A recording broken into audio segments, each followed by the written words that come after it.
Hello everyone and welcome to the channel. Welcome back to the channel. I am Melissa. This video is number 7 in the Understanding Gambling Addiction series. As promised from the previous video, I want to talk a little bit about a confused mind.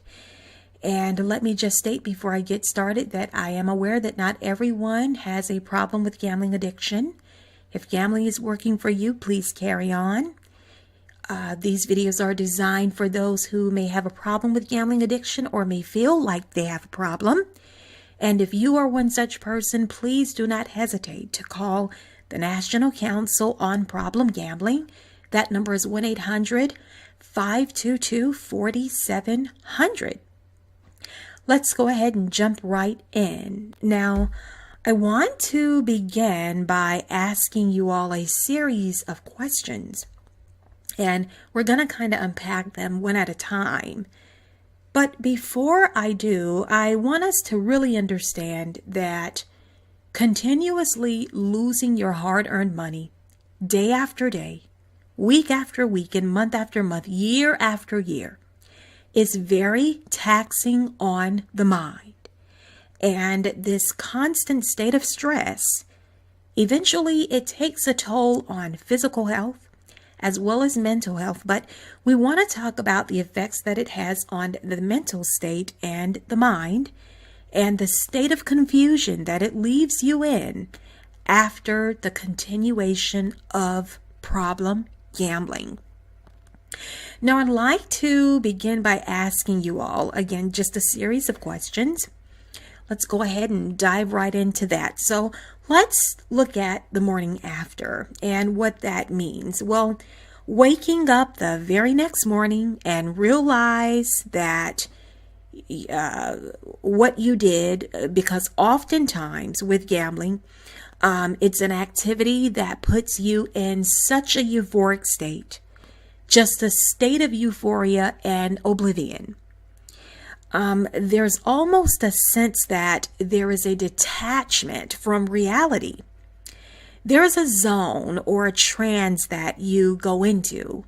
And of course, this disables you from being able to realize that it's time to go. It's time to stop. It's time to take a break. It's time to get up and stretch. But the trance that you are in totally takes over the mind.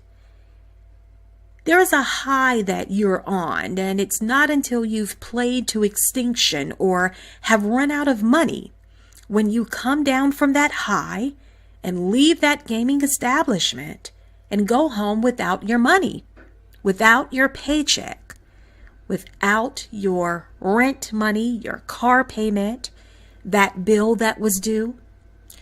And I think that there comes a point where the only thing that you can do is just go home and lie down. You just want to go to sleep. You want to wish it away. But when you wake up, you're faced with the reality of what you did. What have I done? What have I done again? I can't believe I did this again. I can't believe I lost $300 or $1,000 again.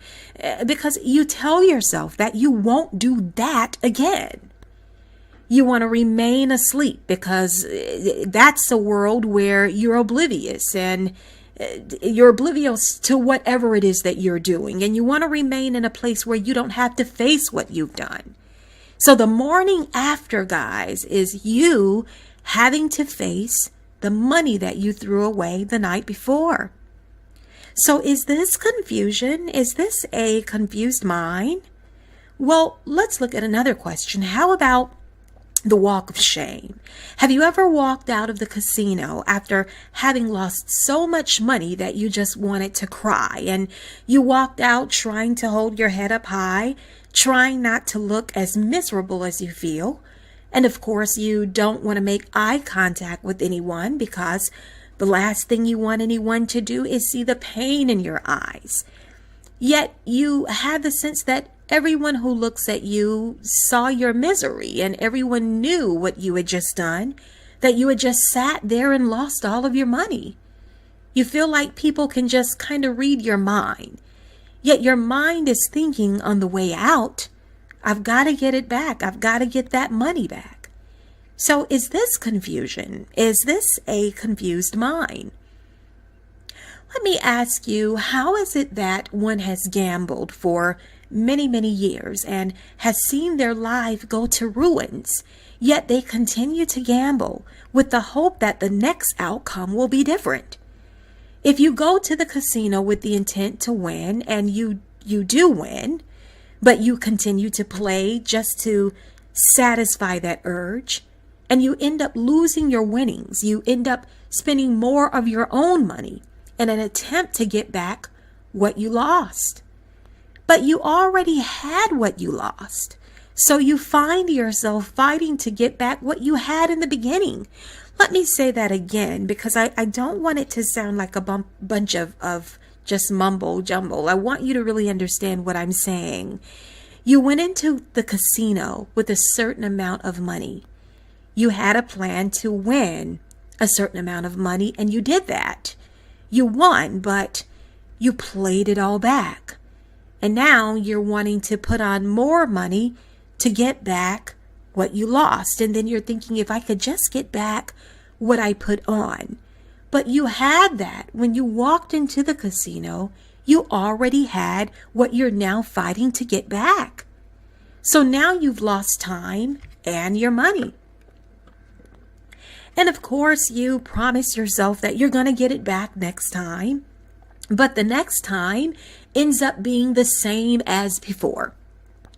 So is this confusion? Is this a confused mind? Well, let me ask you this. You go into the casino and from the beginning you are on an absolute losing streak, right? Now you've done nothing but lose the entire time. You've changed machines, you've changed your bet, you've changed games. You've even made an attempt to take a break and walk outside just to clear your mind. So you go outside and you walk around those beautiful manicured lawns and the nice poolside and that $1 million landscaping. And of course, the casino can afford all of this thanks to the losers. But instead of clearing your mind and relaxing yourself, your mind is still on those games, trying to scheme on how you're going to get your money back. So you go back into the casino and find that the losing streak continues. So guys, the question is, do you put more money on in an attempt to force the machines to play? Or do you leave the casino? Well, I think we all can agree that leaving the casino is the correct answer. But is that what you actually do? Well, we know that gambling addicts do not. They tend to continue to play to extinction, meaning that there's no money left. Is this confusion? Is this a confused mind?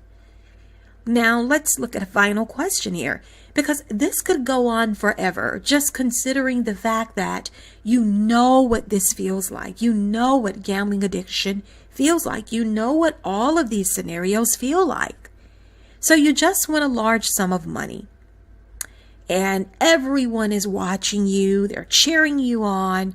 You've kind of gathered a small crowd of onlookers. I think we've all had that before. And someone from the crowd yells, well, don't play it all back. And you're looking at the money as if there's no possible way that you're going to play this money back. You have hundreds of dollars or maybe even thousands of dollars. And after all, this win is going to give you back some of the money that you lost. The casino owes you this money. And finally, your machine is playing. Now, if we fast forward about 2.5 hours later, for some people, it doesn't even take that long. But the machine has gone cold and your winnings have gotten so low now that the only thing you can do is keep playing to see if that lucky streak is coming back. Well, and then you think to yourself, maybe you should just take what's left and leave.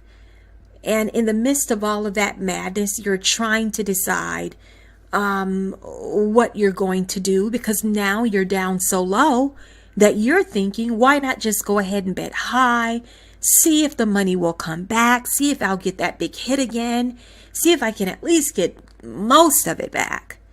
And of course, someone comes back through, someone from that crowd, and they ask you, are you still winning over here? And unfortunately, they look at your machine only to see that now you're down by hundreds and hundreds of dollars. So the question is, do you tell them, well, I sat here like a dummy and played all my money back in an effort to try to save your reputation? Or do you lie to them and say, no, I didn't play that money back. I took that money off and I put a little bit back on just to kind of see what I can do? So guys, is this confusion? Is this considered to be a confused mind? How well do you operate with a confused mind? And I think that we are all qualified to answer that question because all of us on some level, we've had some confusion in our lives. And we all have dealt with the stress of life. And sometimes it has you not knowing what choices to make and what we're going to do next. But the Bible tells us that God is not the author of confusion. And so we know that if confusion is present in the mind, that God is not the author of confusion. So ask yourselves, how well do you operate with a confused mind? If we look at how addiction plays tricks on the mind and how it disables you from making rational and sound decisions, further confusing your mind, we understand the sheer size of gambling addiction and that there is a preoccupation with gambling that is somewhat of a total takeover of the mind and of your thinking. So it has the ability to overtake entire lives. It's very difficult to fight when you're fighting a mental disorder, but the mind is not thinking clearly and rationally. Gambling addiction is a mental disorder. It is not a substance disorder. And per the DSM-5, I'm going to talk about that in a future video. But let's think about the fact that you aren't injecting anything in the body. No drugs, no alcohol, no cigarettes, no food. But the mind is totally taken over from an activity, not from drugs, not from cigarettes, not from alcohol, but from an activity. And so there's almost a brainwashing or a hijack of your thinking and your thought process. The disease of gambling addiction hijacks the mind. As a matter of fact, I think that I said in a previous video, the brain of a gambling addict, according to researchers who have scanned the brains, the brain of a gambling addict looks very much to that of a drug addict or an alcoholic. When they scan the brain, it looks the same. So how can this be? How can just this activity mess up the mind so badly that it looks the same as a substance abused brain looks? So again, I'm going to get into that more, guys, whenever I talk about the DSM-5. So when we're thinking with a clear mind, what does that clarity show us? What is revealed to us when we think with a clear mind? Well, I think it reveals that if we carry on in the space of the activity of gambling, we're not going to end up in a good place. Where does your life end up for you with an ongoing gambling addiction? The solution is not the problem. I can't think of a time when more gambling has been a solution to a gambling problem. When has there been a time when the problem has been the solution? So this thinking is confused. An alcoholic doesn't get better by consuming more alcohol. The thinking is confused. If we're thinking with that concept, it's almost it is almost in a sense that we are thinking that the way out of resolving the problem is using the same method to resolve the problem that was used to get into the problem from the beginning. And that can't be. It just can't be. The problem is not the solution. And if we think that way, we're digging ourselves into a deeper hole. So every time you enter that casino, knowing the devastation and loss that it's caused in your life and in the lives of many other people, you are risking your ability to successfully overcome the habit. When your mind is clear, you feel strong, powerful, confident in all of your abilities to make decisions. So there's often brain fog associated with high stress levels. So you might find that after leaving a casino, after you've lost a ton of money, there's a feeling of disorientation, dizziness, or headaches. I've spoken with people who've said that after a loss, they've had to take deep breaths because it almost caused a panic attack. So if you've lost money that was supposed to pay your car note or money that was supposed to pay your mortgage, well, that could almost set off a panic attack because now where are you going to get the money from? So some people have stated that they've exited the gaming establishment almost unable to breathe because of the amount of money that they lost. Someone told me once that she had taken off so much money that when she got to her car and she sat in her car, she just started trembling because she couldn't believe the amount of money that she lost. This shows us that when we are out of the environment, that we come somewhat more to our senses. So the reality of what has happened to us hits us when we leave the gaming establishment. I think we can learn that the longer you are in that environment, the longer the confusion remains. So when you're able to pull yourself from the environment, I think that's when your clarity begins to come back. So when you look at the way researchers have researched brain scans, I think that it kind of shows us that there's really no wonder why the brain looks that way. Because there is so much confusion in the mind.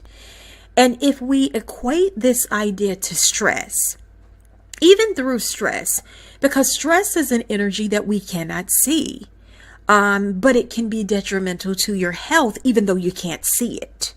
Stress can cause heart attacks, heartache too, but it can cause heart attacks, high blood pressure, stroke. And so imagine what it can do to the brain. If it can do this to your organs and to the rest of your well-being, imagine what it can do to your brain. The ability to think rationally in that gambling environment is unavailable. And so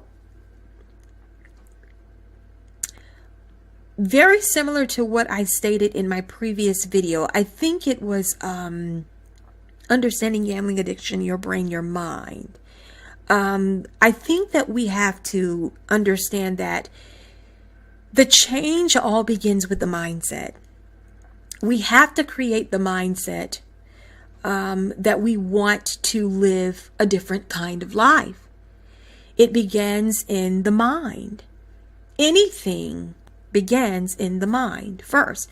So what kind of life do you want? I think that it's a good idea to start there, understanding what kind of life you want to have. You have to begin telling yourself what it is that you want. So I want you to say, well, actually you have to think it first, but every morning that you get up, I want you to say it. I want you to state the life that you want. If you want a life that is free of this, I want you to state the kind of life that you want. And then I want you to say, this is the way that it's going to be, and I'm not taking no for an answer. Stop accepting the unacceptable, because we don't have to do that.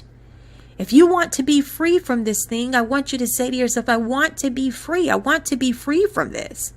So then why can't I be free? Well, you can. We all have levels of stress that we have to face, but we can all overcome it. People do all the time. If we cannot overcome it, well, we don't have a choice. We don't have a chance. Guys, I want you to understand that there are people who live in Vegas, the capital of gambling, and they don't gamble. There are people who used to be gambling addicts and they live in Vegas and they are no longer gambling addicts. They don't gamble. And they didn't run away to stop it. They just decided no more. And they carry that out maybe through seeking help, programs, counseling, or other encouraging environments to help support that new decision. But they have decided that enough is enough. And it begins there. Your change begins there.